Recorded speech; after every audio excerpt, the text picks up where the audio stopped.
Kasus dugaan korupsi di PT Pertamina diperkirakan merugikan negara lebih dari 193,7 triliun rupiah. Pasalnya angka tersebut merupakan perhitungan kerugian dalam 1 tahun saja, yakni 2023. Kejaksaan Agung mengungkap angka kerugian itu diperkirakan jauh lebih besar mengingat skandal kasus tersebut terjadi sejak 2018 hingga 2023. Untuk mengetahui angka pasti kerugian selama kurun waktu 5 tahun, Kapus Penkum Kejagung Harley Siregar menegaskan perlunya perhitungan lebih lanjut.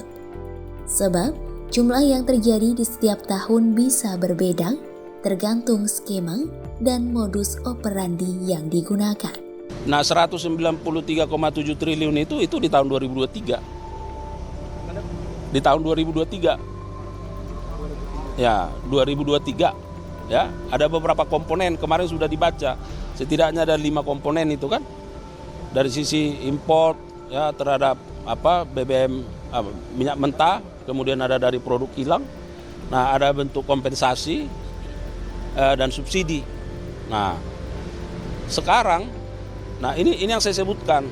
Kalau misalnya di tahun 2023 saja ada angka-angka yang sangat fantastis ya, dengan berdasarkan perkiraan sementara ya, penyidik bersama ahli di kisaran angka itu.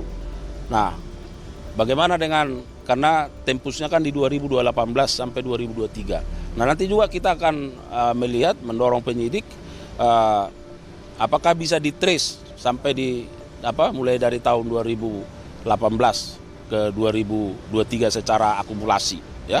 Nah, kita juga mengharapkan kesiapan ahli untuk melakukan perhitungan terhadap itu ya. Namun jika dihitung secara kasar dengan asumsi kerugian tahunan mencapai 193,7 triliun rupiah, maka total potensi kerugian selama 5 tahun akibat kasus ini bisa mencapai 968,5 triliun rupiah. Kendati demikian, Harley mengatakan ada beberapa faktor yang mempengaruhi besarnya kerugian negara. Hal itu mulai dari impor minyak mentah, impor BBM melalui broker, serta pemberian subsidi dan kompensasi.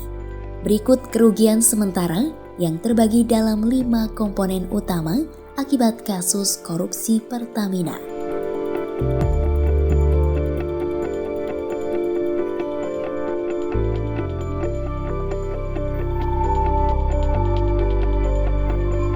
Selain itu, Kejagung juga menyoroti kemungkinan adanya kerugian tambahan akibat manipulasi kualitas BBM yang didistribusikan. Jika kualitasnya lebih rendah dari spesifikasi yang seharusnya, maka selisih harga itu juga bisa menjadi bagian dari total kerugian negara dalam kasus dugaan korupsi Pertamina. Sementara itu, Kejaksaan Agung juga telah menetapkan 2 tersangka baru dalam kasus dugaan korupsi tata kelola minyak mentah dan produk kilang periode 2018 hingga 2023. 2 tersangka tersebut yakni Direktur Pemasaran Pusat dan Niaga PT Pertamina Patra Niaga Maya Kusuma dan VP Trading Operation PT Pertamina Patra Niaga Edward Corner. Dengan penetapan 2 tersangka baru, total tersangka kasus korupsi Pertamina ini menjadi 9 orang. Kejagung menegaskan akan terus mengusut kasus ini hingga tuntas.